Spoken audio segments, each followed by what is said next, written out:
nice try Makkamishi பிரச்சனைய left ஹேண்ட்ல handle பண்ற மைக்கேல் அசி நோ மோர் பூமர் டாக்ஸி அண்ணா சார் ரொம்ப பிஸி ஃபர்ஸ்ட் காப்பி பால் மெயின் டி-ஷர்ட் போட்டா கூட அசி இப்போ ரொம்ப குஷி மக்காமிஷி மகேஷ் டாவடிக்கும் பொண்ணு செய்தா பெட்ட ஜெசி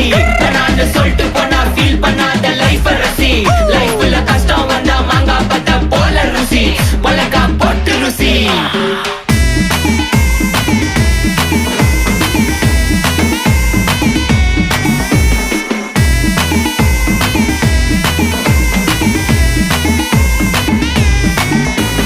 இன்ஸ்டால்மெண்ட்ல ஹெட்போன் வாங்க கூட உனக்கு காசு இல்ல இன்ஸ்டாகிராம்ல இன்ஸ்டர்ட் பார்க்க ஓடி வரான் மாப்பிள்ள நான் சம்மர் டைம்ல ஆன்லைன் கோட்டை போட்டு சுத்துற புலி யபா லேட் நைட்ல வாக்கிங் போய் நாய் கச்சி வலி வீட்ல ரொம்ப கண்டிஷன் என் பேர்ல நிறைய